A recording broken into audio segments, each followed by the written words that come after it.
Ladies and gentlemen, a very warm welcome to Balla Bolta. Friends, let's talk about the second semi-final which will be played in Birmingham at IndvsBan cricket ground. A semi-final which we never expected to happen because it's India, the defending champions, the pre-tournament favourites versus Bangladesh. Now who would have thought that Bangladesh will make it to the semi-finals, but they have played some scintillating cricket in this tournament and they deserve to be in the semi-finals. Let's talk about Team India first. They topped their group. In the first match against arch rivals Pakistan, they beat them comprehensively. It was a clinical performance from both the batsmen and the bowlers.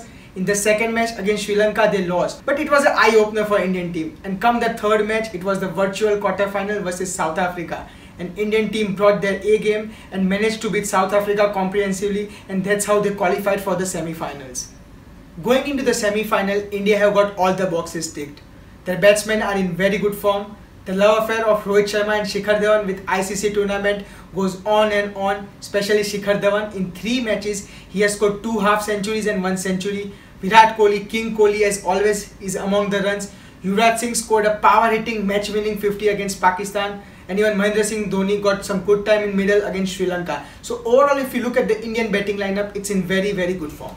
Talking about the bowlers, the 2 fast bowlers, Bumrah and Bhuvneshwar Kumar, have been very meticulous with their line and length.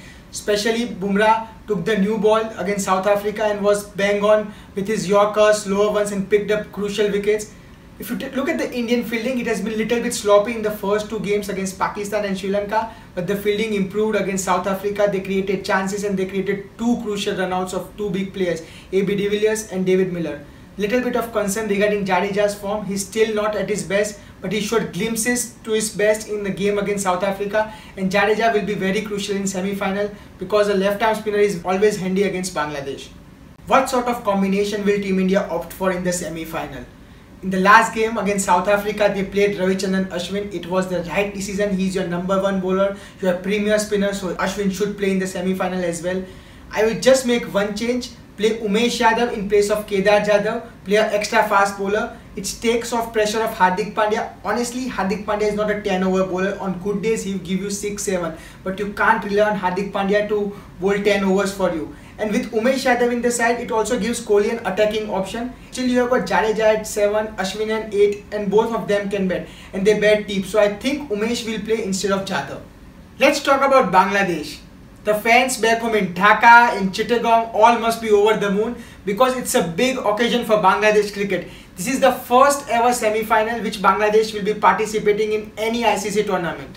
Bangladesh journey so far in this ICC Champions Trophy. The first match against England they lost, although they scored 300 runs. Tamim Iqbal scored a beautiful 100. They lost because their bowling was not up to the mark. The second game, the lucky escape. They got 1 crucial point against Australia, and the third game. Who can forget the heroics of Mahmudullah Riyad and Shakib Al Hasan? They were reeling at 31 for 4. Yes, 31 for 4, chasing 260 odd, and they chased it comfortably. And they got little bit of help from England because England beat Australia, and that's how Bangladesh squeezed in the semi-finals. In the semi-final against India, Bangladesh will need their 3 pillars of batting to stand up. The 3 pillars, Shakib Al Hasan, Tamim Iqbal and Mahmudullah Riyad.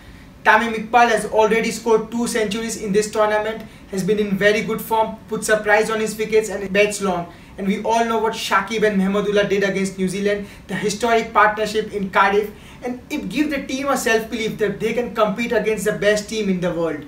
Against New Zealand, Bangladesh did the right thing by picking Taskin Ahmed. He's a skiddy customer, bowls with a good pace, and both him and Mustafizur Rahman have got fond memories of Indian batsmen. The inclusion of Mohammad Hussain was also very good. He gives useful overs with the ball and he can bat down the order. Just one change which I would like to see in Bangladesh team is play Mehdi Hasan Miraj, the off spinner, in place of Rubal Hussain, which gives the team more batting depth because at this moment the batting looks little bit thin. As I said earlier, Bangladesh are playing their first ever semi-final, so they'll be little bit under pressure, but they should try and treat this as a normal game. If you see the overall picture, they are the underdogs for this game and the pressure will be more on Indian team. Time for prediction. It's very hard to predict wearing a neutral's hat when India is playing, but still I'll try. It's not anymore a David versus Goliath contest. By that I mean you can't take Bangladesh lightly. If Indian team is little bit complacent, they have to perish at their own peril.